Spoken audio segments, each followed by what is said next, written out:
আমি আবার হাজির হয়ে গেছি পরিবার হেসেলে আরেকটি নতুন রেসিপি নিয়ে। বন্ধুরা, ভুট্টার দানা দিয়ে কীভাবে কর্নফ্লাওয়ার তৈরি হয় সেই পদ্ধতিটা আপনাদের আজকে দেখাবো। দেখুন বন্ধুরা, এখানে আমি 300 গ্রাম এই ভুট্টার দানা কিনে এনেছিলাম। এই ভুট্টার দানা যে কোনো মুদিখানা দোকানে পাওয়া যাবে বা অনলাইন থেকে পাওয়া যাবে। এখানে আমি এই ভুট্টার দানাগুলো কালকে রাত্রে ভিজিয়ে দিয়েছিলাম, সারা রাত ভিজে গেছে। দেখুন কতটা মানে ছোটো ছোটো এনেছিল, একটু কতটা নরম হয়ে গেছে। এবার এখানে আমি একটা দেখুন এই মিক্সিং জার নিয়েছি। এই মিক্সিং জারের মধ্যে আমি ভুট্টার দানাগুলো দিয়ে আমি একটা পেস্ট তৈরি করে নেব, মিহি পেস্ট তৈরি করে নেব। দেখুন বন্ধুরা, সব ভুট্টার দানাটা আমি এর মধ্যে দিয়ে দিয়েছি মিক্সিং জারের মধ্যে। এবার একটা মিহি পেস্ট করে নেব ঢাকনা দিয়ে। দেখুন বন্ধুরা, কতটা মিহি পেস্ট করে নিয়েছি। এবার ঢেলে নেব।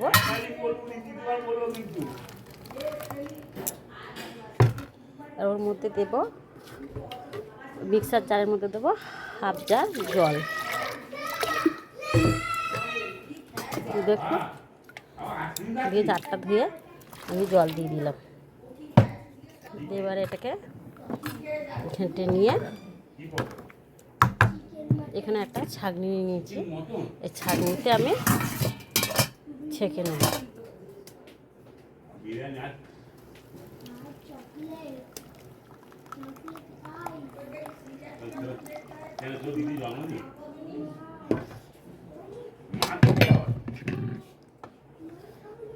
একটুখানি এরকম করে দিয়ে বন্ধুরা ছেঁকে নেবো, যেহেতু শক্ত অংশটা।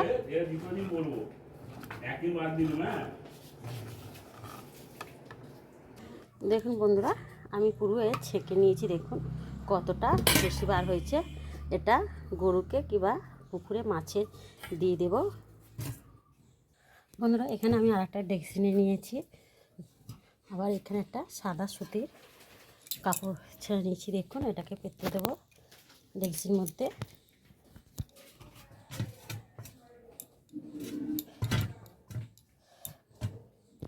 দিয়ে দেখুন বন্ধুরা, যেটা দিয়ে আমি ছেঁকে যেটা হচ্ছে ভুট্টার দানা, রসটা বার করে নিয়েছি ছাঁকুনি দিয়ে। এবারে আমি এটাকে কাপড় ছেড়ে দিয়ে ছেঁকে নেব।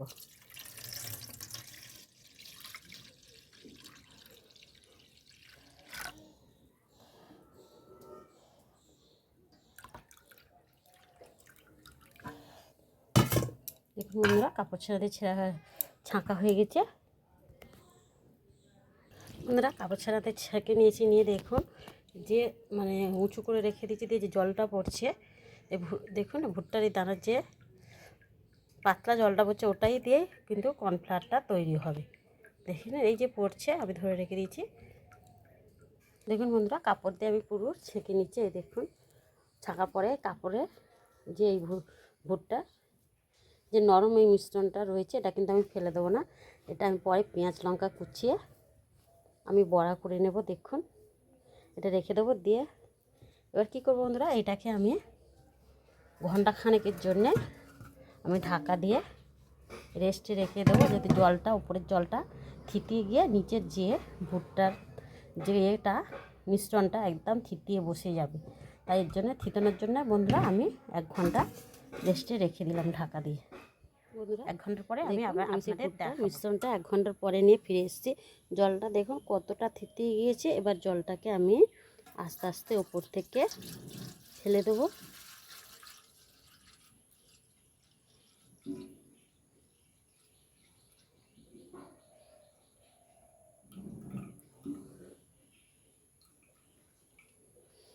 দেখুন ফেলে দিয়েছি। এবার এই যে নিচে যে ভুট্টার যে এগুলো রয়েছে কাঁধগুলো, এটা আমি এবারে একটা এখানে থালা নিয়েছি। এই থালাতে আমি পুরোটাই ঢেলে দেব। বন্ধুরা দেখুন পুরোটা আমি ঢেলে দিয়েছি। এবারে এটাকে আমি 1 দিনের জন্য রোদ্রে শুকনো করে আপনাদের দেখাবো। 1 দিন পরে ফিরে আসছি। চলো রোদ্রে এটাকে দেওয়া যাক। বন্ধুরা এটা দেখুন আমি সকালবেলা দিয়েছি। এবার কিন্তু আপনাদের মানে আজকে সারাদিনই রোদ্রেই শুকনো হয়ে যাবে। আমি আপনাদের বিকেলবেলা দেখাবো রেসিপিটা, মানে কীভাবে কর্নফ্লাওয়ার। দেখুন বন্ধুরা, ভুট্টা এগুলো শুকনো হয়েছে একদম। দেখুন কত সুন্দর উঠে যাচ্ছে দেখুন। দেখুন হাত দিলেই খুব সহজে উঠে যাবে। দেখুন এবার এখানে আমি একটা ছোটো মিক্সিং জার নিয়েছি। এবার এই মিক্সিং জারের সাথে একটু জারতে দিয়ে একটু পেস্ট করে নেবো, নিলেই আমার কর্নফ্লাওয়ারটা রেডি হয়ে যাবে। খুব সহজেই কর্নফ্লাওয়ারটা ঘরেতে আমি কীভাবে তৈরি করে নিলাম দেখুন। পুরো একদম কর্নফ্লাওয়ার হয়ে গিয়েছে দেখুন বন্ধুরা।